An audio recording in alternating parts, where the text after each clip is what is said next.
Hello! From the studio in Nitro, West Virginia, this is Unreasonable Doubt. It's a podcast about West Virginia University basketball. I'm Josh Witt, and West Virginia men's basketball, they did their closed-door scrimmage. I would argue we're out of the secret scrimmage era. We're in a closed-door era now, and we've got deets. We've got highlights. We've got information about this 2025-2026 Mountaineer basketball team. The information comes from video shared by WVU. It comes from friend of the podcast, Andrew Corbett, earsports.com, Trilly Donovan. Also some information from him. Here's the details. West Virginia won the closed secret scrimmage 95-73 over Maryland.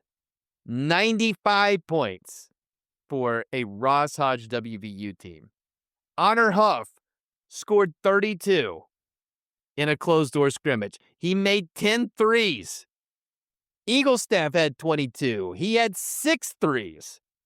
Jasper Floyd had 9 points and 11 assists.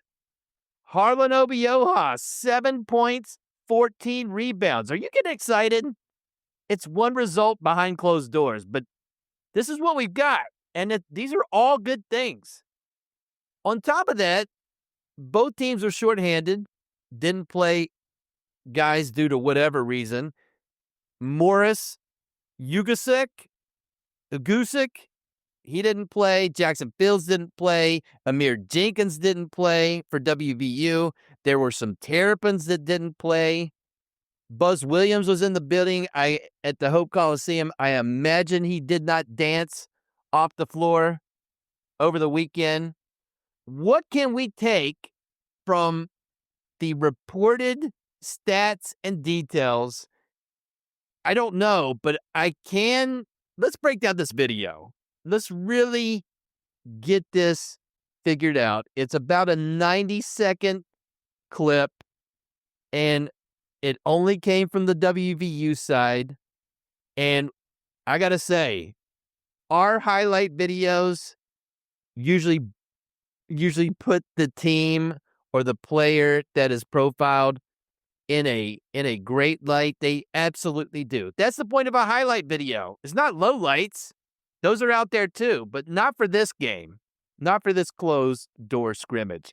West Virginia won the highlight video 40-0.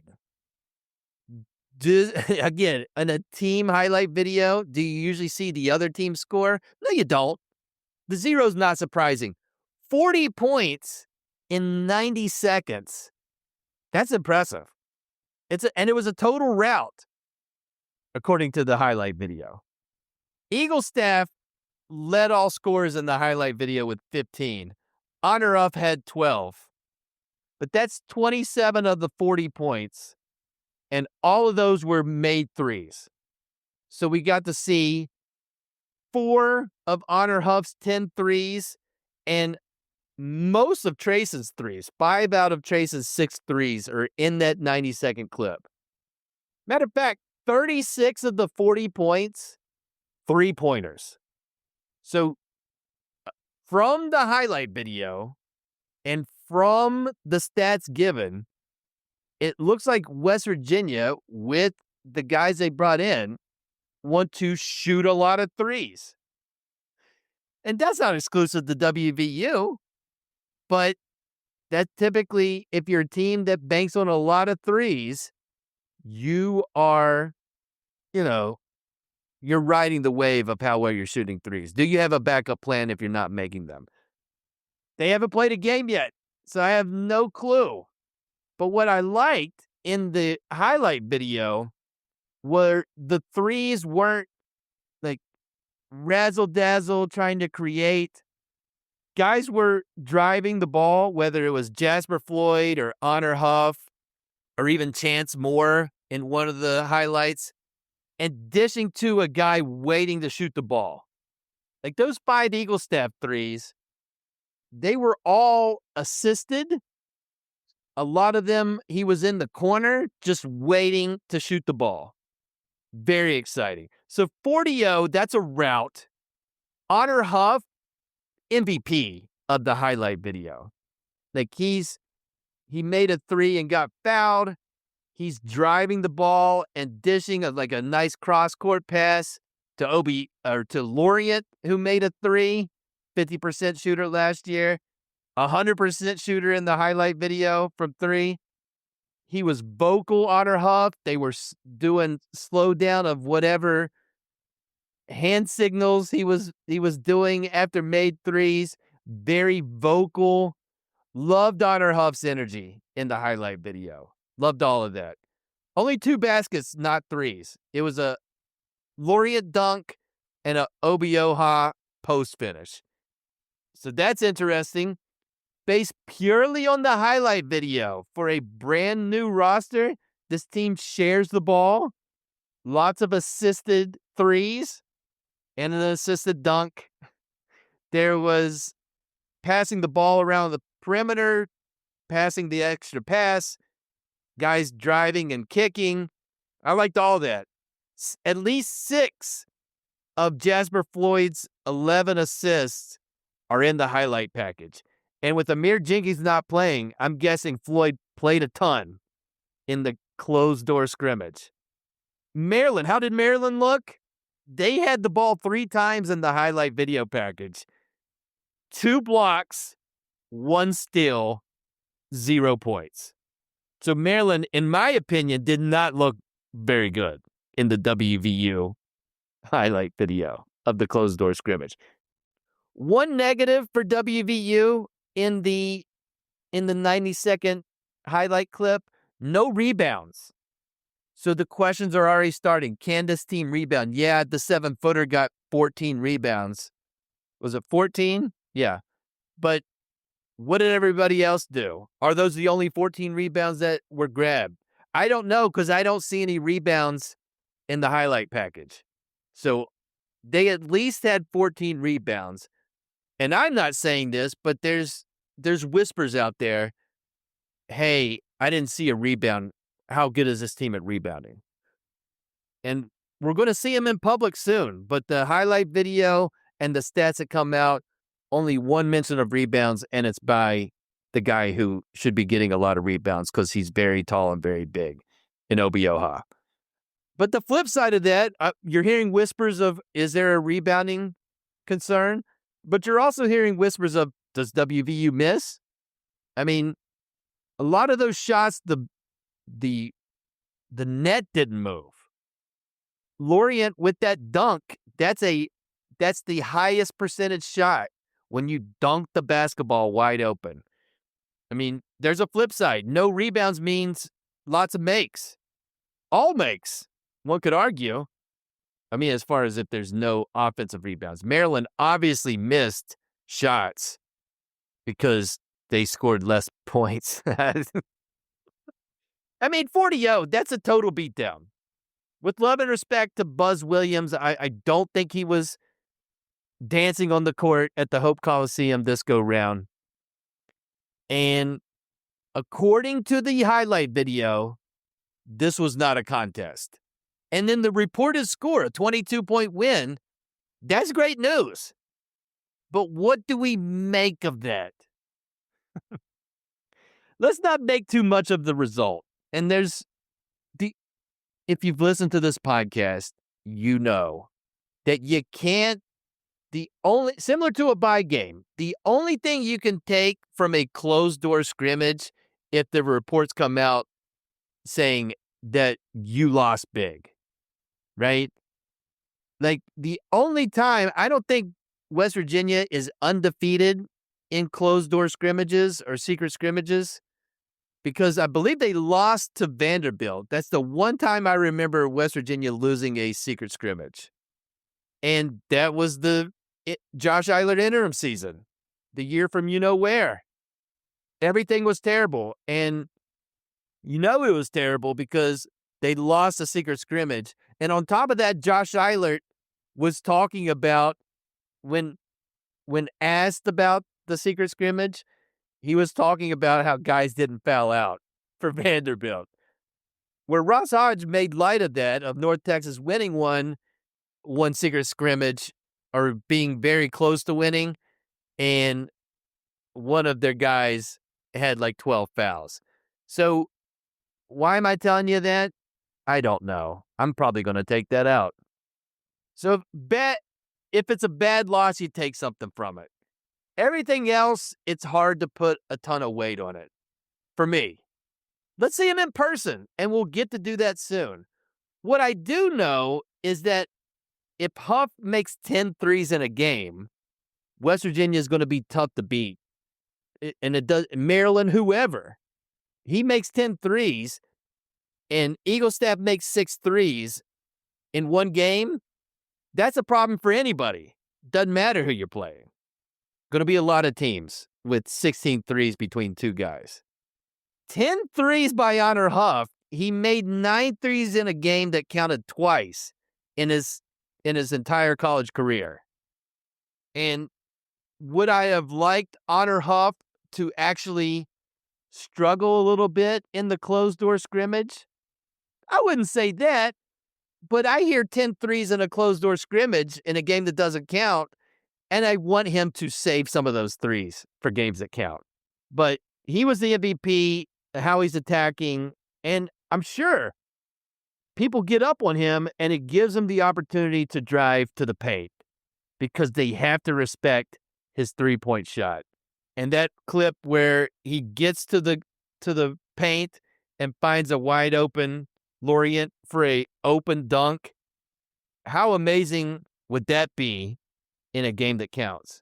The holidays sneak up fast, but it's not too early to get your shopping done and actually have fun with it. Uncommon Goods makes holiday shopping stress-free and joyful with thousands of one-of-a-kind gifts you can't find anywhere else. You're listening to this podcast, you're a WVU fan, you go to Uncommon Goods, type in West Virginia University, they've got drinking glasses, they got a throw pillow, you can get a cheese board in the shape of West Virginia, all sorts of cool stuff. Many of their handcrafted products are made in small batches, so shop now before they sell out this holiday season. So shop early, have fun, and cross some names off your list today. To get 15% off your next gift, go to uncommongoods.com/musket. That's uncommongoods.com/musket for 15% off. Don't miss out on this limited time offer. Uncommon Goods. We're all out of the ordinary. But we can be properly excited when anybody makes 10 threes in a game that counts or doesn't count. That's awesome and something I'm excited to see. Can he make 10 threes in a game that counts? We'll find out. But he's done it in closed doors, behind closed doors. You know what I mean? Another thing we got to wonder, and we might need to cool our jets a little bit, how good is Maryland? And we don't know. Just like we don't know how good WVU is, Maryland's got a new coach. Buzz Williams' record in his first season at Virginia Tech was 11-22. His first season at Texas A&M, he was 16-14. He's won everywhere. Not a fan of Buzz Williams, but he's a winner. And his last 2 stops, his first season has been rough. So will Maryland be good in Buzz Williams' first season? They're picked middle of the pack. The computers like Maryland a little bit better than humans. So it's not like they're not a top 6 ACC predicted team. Not ACC, that's where they used to play it. Are they a top 5 Big Ten team? They are not. Nobody's predicting that. And nobody would predict that coming out of this closed-door scrimmage where they lost by 22 in totality and lost by 40 in the only highlight video that came out. So that may be something where we find out how good Maryland is. Not that I'm going to be watching a ton of Maryland basketball this season. I will not. We can watch the box scores. We can check Ken Pomeroy's computer and see how they're doing this season. The other thing that stands out from the information that's come from this closed-door scrimmage is how many points West Virginia scored and how many points a Ross Hodge-coached team scored. 95 is a lot. 95 is a lot of points. I'm guessing that's a 40-minute scrimmage. If they if they played for 80 minutes, not as impressive. But my understanding behind closed doors is that it's a 40-minute scrimmage. The most points a Ross Hodge head coach North Texas team scored in one game over 2 seasons, it didn't start with a 9. 84 is the most North Texas scored in a game under Ross Hodge in 2 seasons. And he coached 70 games in 2 seasons at North Texas. Didn't break 85. In one closed-door scrimmage at WVU, he's sneaking up to 100. What's up with that? It stands out as a number, 95, compared to what all of the Division I head coach games that Ross Hodge has coached. They have it sniffed 9-0. And then on the flip side, Maryland, who lost 40-0 in the highlight video, but they scored 73 points against the Ross Hodge defense. So how many times did a Ross Hodge coach, Mean Green, give up 73 or more points? More than 0. It happened 8 times, though. So in 8 out of 70 games, Ross Hodge gave up 73 or more points. That's just interesting. Again, closed-door scrimmage. Shouldn't take a lot out of that. But it gives 2 interesting things that fly in the face of what the numbers say about Ross Hodge coached teams at North Texas, obviously. He's never coached at WVU, has not coached a game that counts at WVU yet. But, Huff and Eaglestaff made a combined 16 threes. Only once did a Ross Hodge team make 16 threes in one game over the last 2 seasons. And it took 5 guys making threes. It was in his first season at North Texas. 5 guys contributed to those 16 threes. In a closed scrimmage, 2 guys got 16 threes. So I'm wondering, based on one result, does Ross Hodge have to crank up? Is he going to crank up the offense with the guys he's got with this roster? With a guy who made the most threes in Division I basketball last season? With a guy who maybe a lower usage rate, but he's a good shooter and has length, just waiting for guys to drive and kick it to him? And Morris, who shot over 40%, he's going to come in when he's healthy and shoot threes. You got a lot of snipers. Lorient shoots threes like a musket every once in a while, and it takes a lot of work to get the next shot off. So he doesn't do it with frequency, but in the closed-door scrimmage video, he shot 100%, which is amazing. But will this be the best Ken Pomeroy computer offense that Ross Hodge has had based on one closed-door scrimmage? And will this be the worst defense for Ross Hodge as a head coach based on one result? I'm not going to make those predictions. It's just interesting because it's hard to be slow tempo and score almost 100 points in regulation. Like, think of Virginia. You don't think of Virginia getting to 100. You think of Virginia beating someone 50-20 in Bennett's heyday. Hodge wants to be like Houston. Houston's not a team that gets to the hundreds. They want to terminate you and hold you to a very low score. And 95-73 is not Diet Houston. It's not Houston Jr. That's a Beeline box score. That's the last guy box score when he was at Drake. But think about the last guy and what he was known for coming in. And then he gets Chester Frazier and he looks at his roster. And that was definitely a defense first team last season. Will this be a offense first Ross Hodge team? I'm not going to say that based on one result. but I'm not going to say that. I'm excited. Unreasonable Doubt is under the Smoking Musket umbrella. Go to smokingmusket.com. Read posts about WVU sports, daily throwdown. Check that out. Go to the Discord. We're talking about WVU sports and other stuff on the Smoking Musket Discord. Link for that is in the show notes. Listen to West by Pod, the WVU football podcast under the Smoking Musket umbrella. Do all that stuff. Smoking Musket.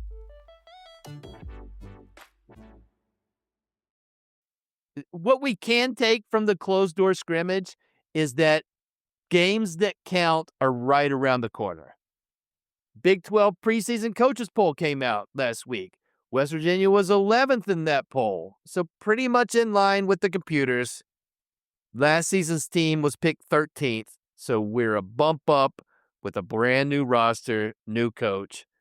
As of this recording, both the men's and women's teams will be in Kansas City this week for their respective Big 12 media days.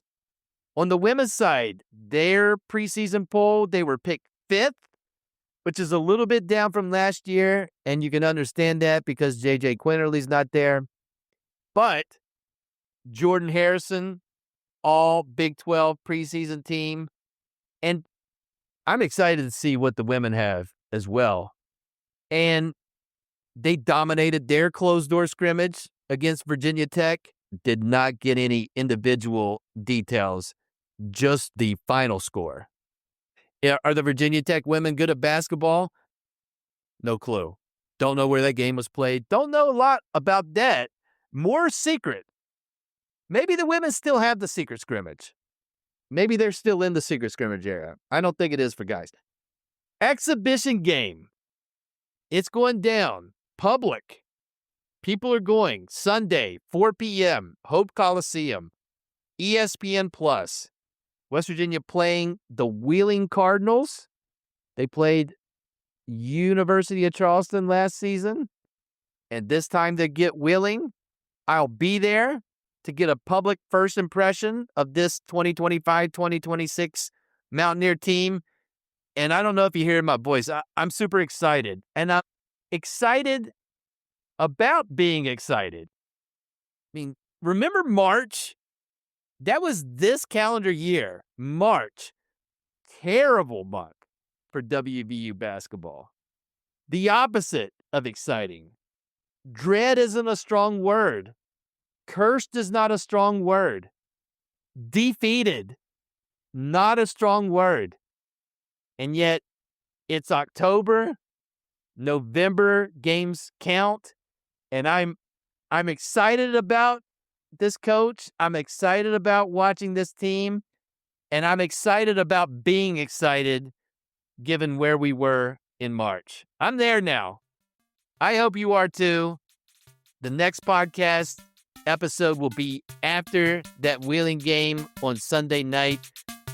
I'm excited about that too. That's it for this episode of Unreasonable Doubt. Listen on all the platforms, or just pick one. Apple Podcasts, Spotify Podcasts, Overcast Podcasts, Pocket Cast Podcast, YouTube.